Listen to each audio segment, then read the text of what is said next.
Hello, I am Carlota and I am the host of this podcast. Product Marketing Stories is the first French podcast dedicated to product marketing. Every week, listen to an episode where product marketers, but not only, share methodologies, tips, and concrete learnings so you can apply them in your daily job. The aim of this podcast is to make product marketing understandable and accessible to the French tech ecosystem. Hi Chloe, hi Dan, how are you? Great to be here. I'm very happy to interview you during the Product Marketing Summit. Can you present yourself and tell us what you're doing?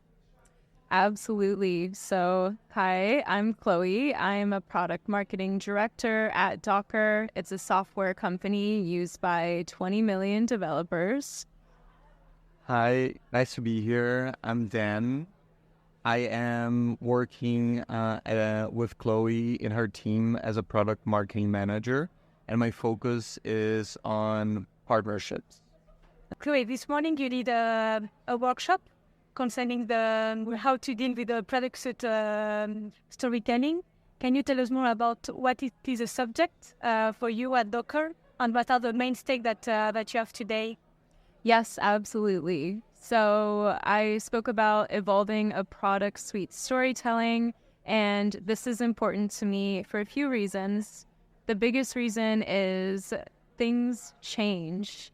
Our market changes constantly, and working in the tech industry, looking ahead to see what market trends will be in not just 5 years out, 10 years out, but 6 months out, a year out, is super important for thinking about how to position our products and grow continuously. For brands that have been around for 5+ years, they need to be thinking about how to stay competitive. So that's one of the reasons why it's a really exciting topic to me. And the two things that I spoke about earlier today was evolving a product suite storytelling to reach new audience segments, and then evolving storytelling to engage more deeply with a core user base. Do you want to add something, Dan, on partnership? How do you tackle this? In the industry that we work is that you're talking to so many people at the same time. In our case, we are talking to developers. They are at the core of what we do. But we also need to talk with the whole organization. We need to talk to their managers. We need to talk to the people who are driving the strategy. And in many cases, the sales process is also very complex. And you need to make sure that everybody that is working together with you to get your product to the right people also understands the story and the message and the narrative. And how do you do it? So something that has worked well is translating our features into value-based stories. That's something that Dan and I have worked with our sales team to make sure that if a sales rep is trying to sell to a customer in the finance sector, one of their primary concerns or use cases is the security of their software.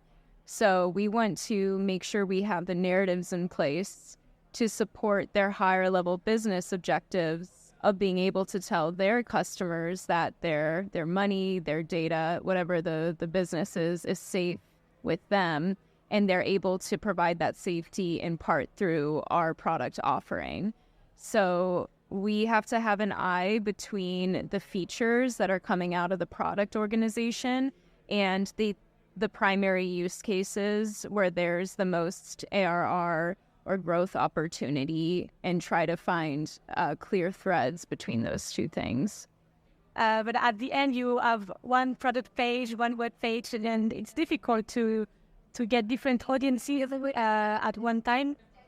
So as Dan mentioned, developers have been our core users and our core audience for a long time. So in some ways, we do way more on focusing our product landing pages and primary messaging around the value that a developer needs. And we're selecting specific places on our website to market how we offer enterprise solutions for someone in a role like chief technology, like who's a chief technology officer, or someone in a role like VP of engineering, so that they have the right material. And we're giving them the material through our sellers, through targeted digital marketing campaigns, so they don't need to sift from the homepage all the way to find this content. But trying to find specific areas of our web pages to share the value for more secondary segments. One key aspect of the work we're doing is that we're telling the same story to different people, but what we're doing is highlighting different aspects of these stories. Like people can understand, okay, so this is the value that it brings, but sometimes this is translated into features if you're more technical, or into some kind of competitive advantage if you're more business.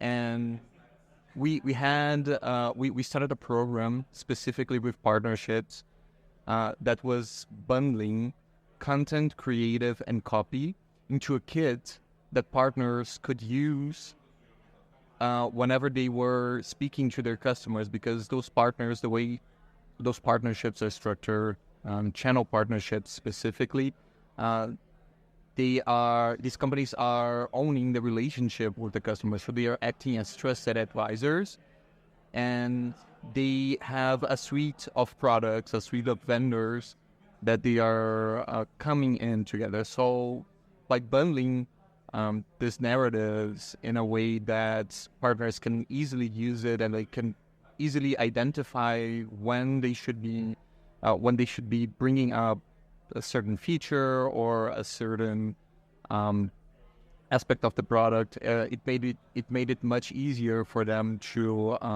promote our product, and for us as well to share a consistent story both internally and externally.